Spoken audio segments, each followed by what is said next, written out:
The tale of Ananda and the lotus blossom. In the ancient city of Rajagaha, nestled among the lush greenery and serene landscapes of India, there lived a monk named Ananda. Ananda was a devoted disciple of Siddhartha Gautama, the Buddha. His loyalty and service to the Buddha were renowned, as he often attended to the Buddha's needs and recorded his teachings. One afternoon, as the sun cast its golden glow over the monastery, Ananda found himself restless and troubled. His mind, usually calm and focused on the Dharma, was now clouded with thoughts he could not control. Despite his efforts to meditate and find peace, the natural urges of the human body became overwhelming. Ananda decided to seek solace by the serene Lotus Pond at the edge of the monastery. The pond, surrounded by weeping willows and adorned with floating lotus blossoms, had always been a place of tranquility for him. He hoped that the beauty and calm of the pond would help him find clarity and peace. As he sat by the pond, his eyes fell upon a magnificent lotus blossom, its petals pure and radiant in the afternoon light. The sight of the flower's delicate beauty stirred something deep within him. Ananda felt an intense wave of desire,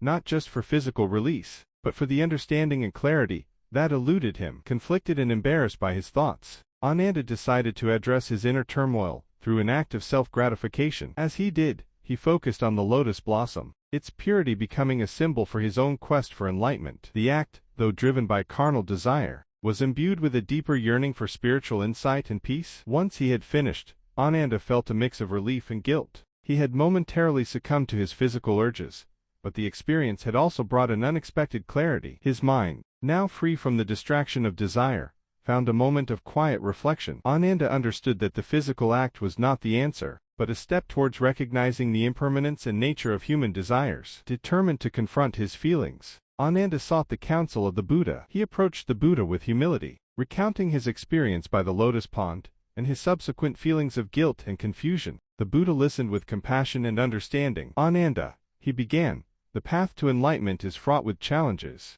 and desire is one of the most powerful distractions. It is not uncommon to feel such urges, for they are part of the human experience. What matters is how we respond to them." The Buddha continued, "Desire, like the lotus blossom, can be both beautiful and transient. It is through understanding and mindfulness that we can transcend these desires. Acknowledge your feelings without attachment, and use them as a reminder of the impermanence of all things." Ananda felt a profound sense of relief. The Buddha's words resonated deeply within him, offering a path forward. He realized that his moment of weakness was also an opportunity for growth and learning. It was not the act itself, but the understanding and reflection that followed that mattered. In the days that followed, Ananda embraced his meditation with renewed vigor. He focused on the teachings of the Buddha, using mindfulness to observe his thoughts and desires without judgment. The lotus pond remained a place of reflection, reminding him of the transient nature of all things and the importance of staying grounded in the present moment. Through his experience, Ananda gained a deeper understanding of the human condition